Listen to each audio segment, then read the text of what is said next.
Heidi by Johanna Spyri. Chapter 14. On Sunday when the church bells ring. Heidi was standing under the swaying fir trees waiting for her grandfather to join her. He had promised to bring her trunk from the village while she went in to visit the grandmother. The child was longing to see the blind woman again and to hear how she had liked the rolls. It was Saturday, and the grandfather had been cleaning the cottage. Soon he was ready to start. When they descended and Heidi entered Peter's hut, the grandmother called lovingly to her, "Have you come again, child?" She took hold of Heidi's hand and held it tight. Grandmother then told the little visitor how good the rolls had tasted and how much stronger she felt already.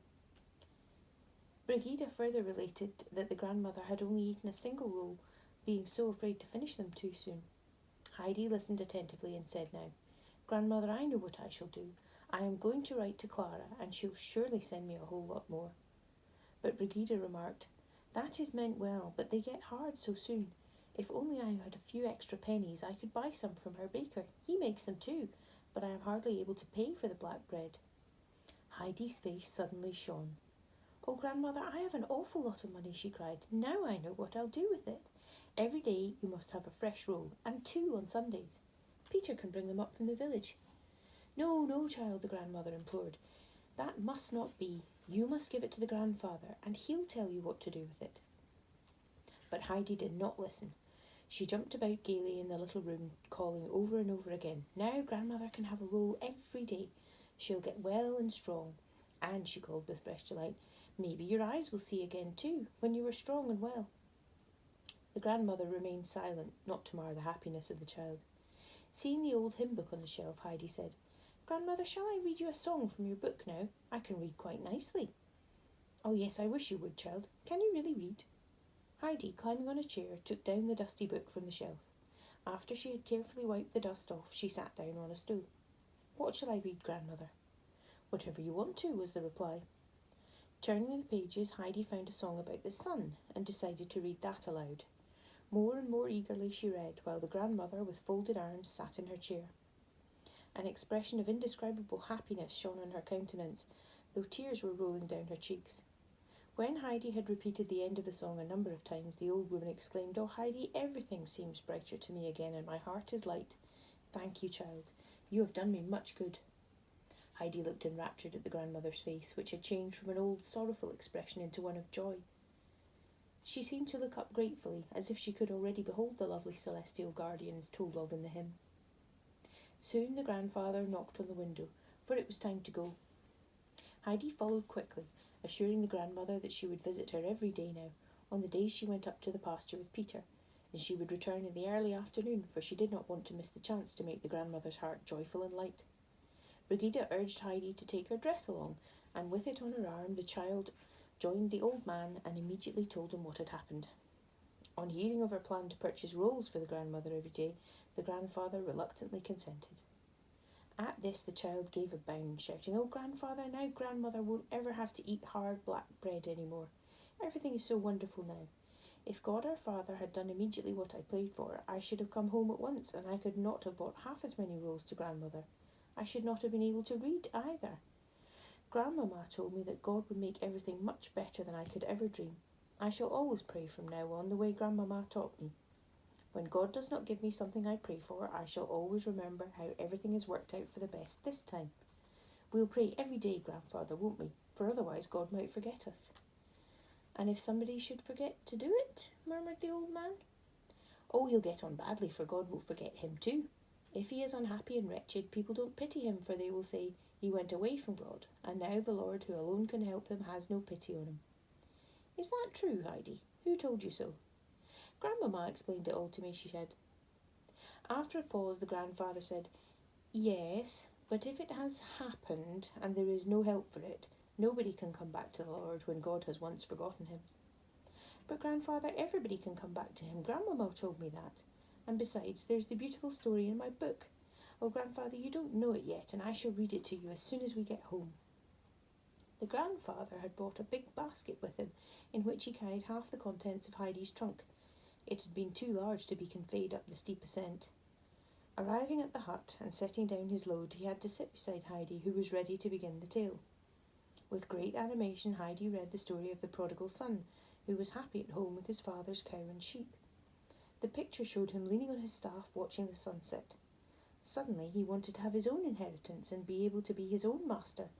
Demanding the money from his father, he went away and squandered all. When he had nothing in the world left, he had to go as servant to a peasant who did not own fine cattle like his father, only swine. His clothes were rags, and for food he only got husks on which the pigs were fed. Often he would think what a good home he had left, and when he remembered how good his father had been to him and his own ungratefulness, he would cry from repentance. Then he said to himself, I shall go to my father and ask his forgiveness. When he approached his former home, the father came out to meet him. What do you think will happen now? Heidi asked. Do you think the father is angry and will say, didn't I tell you? But just listen, she continued.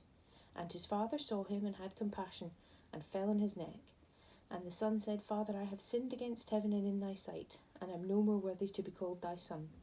But the father said to his servants, Bring forth the best robe and put it on him. Put a ring on his hand and shoes on his feet, and bring hither the fatted calf and kill it, and let us eat and be merry. For my son was dead, and he's alive again. He was lost, and he is found. And they began to be merry.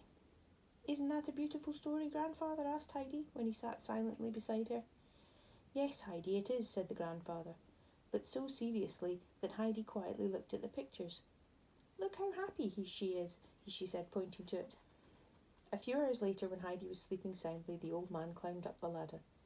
Placing a little lamp beside the sleeping child, he watched her for a long, long time. Her little hands were folded, and her rosy cheek looked confident and peaceful. The old man folded his hands and said in a low voice, whilst big tears rolled down his cheeks, Father, I have sinned against heaven and thee, and am no more worthy to be thy son. The next morning found the uncle standing before the door, looking about him over valley and mountain. A few early bells sounded from below, and the birds sang their morning anthems. Re-entering the house, he called, Heidi, get up, the sun is shining, put on a pretty dress, for we are going to church. That was a new call, and Heidi obeyed quickly. When the child came downstairs in her smart little frock, she opened her eyes wide. Oh, grandfather, she exclaimed, I have never seen you in your Sunday coat with silver buttons. How fine you look. The old man turned to the child and said with a smile, You look nice too. Now, come. With Heidi's hand in his, they wandered down together. The nearer they came to the village, the louder and richer the bells sounded. Oh, grandfather, do you hear it? It seems like a big high feast, said Heidi. When they entered the church, all the people were singing. Though they sat down on the last bench behind, the people had noticed their present and whispered it from ear to ear. When the pastor began to preach, his words were a loud thanksgiving that moved all his hearers. After the service, the old man and the child walked to the parsonage. The clergyman had opened the door and received them with friendly words. I have come to ask your forgiveness for my harsh words, said the uncle. I want to follow your advice to spend the winter here among you. If the people look at me askance, I can't expect any better. I am sure, Mr. Pastor, that you will not do so. The pastor's friendly eyes sparkled, and with many a kind word he commended the uncle for this change, putting his hand on Heidi's curly hair, and he ushered them out. Thus the people who had all been talking together about this great event could see that their clergyman shook hands with the old man. The door of the parsonage was hardly shut when the whole assembly came forward with outstretched hands and friendly greetings. Great seemed to be their joy that the old man's resolution had changed. Some of the people even accompanied him on his homeward journey. When they parted at last, the uncle looked after them with his face shining.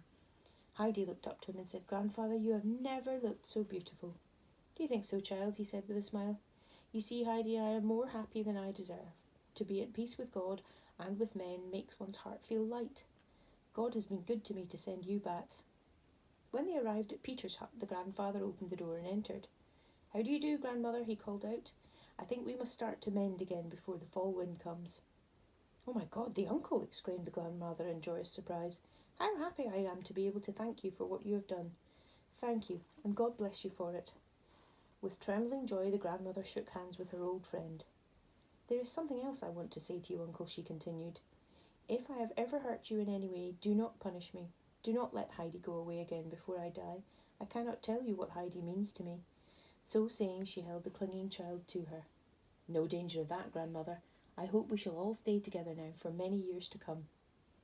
Brigida now showed Heidi's feather to the old man and asked him to take it back. but the uncle asked her to keep it, since Heidi had given it to her. "What blessings this child has brought from Frankfurt," Brigitte said. "I often wondered I should not send our little Peter too. What do you think, uncle?" The uncle's eyes sparkled with fun when he replied, "I am sure it would not hurt Peter. Nevertheless, I should wait for a fitting occasion before I send him." The next moment Peter himself arrived in great haste. He had a letter for Heidi, which had been given to him in the village. What an event! A letter for Heidi! They all sat down at the table while the child read it aloud. The letter was from Clara, who wrote everything had got so dull since Heidi left. She said she could not stand it very long, and therefore her father had promised to take her to regattes this coming fall. She announced that Grandmamma was coming too, for she wanted to see Heidi and her grandfather. Grandmamma, having heard about the rolls, was sending some coffee too, so that the grandmother would not have to eat them dry. Grandmamma also insisted on being taken to the grandmother herself when she came on her visit. Great was the delight caused by this news, and what with all the questions and plans that followed, the grandfather himself forgot how late it was. This happy day which had united them all caused the old woman to say at parting, "The most beautiful thing of all, though, is to be able to shake hands again with an old friend, as in days gone by. It's a great comfort to find again. I hope you'll come soon, uncle. I'm counting on the child for tomorrow." The promise was given. While Heidi and her grandfather were on their homeward path, the peaceful sound of evening bells accompanied them. At last they reached the cottage, which seemed to glow in the evening light.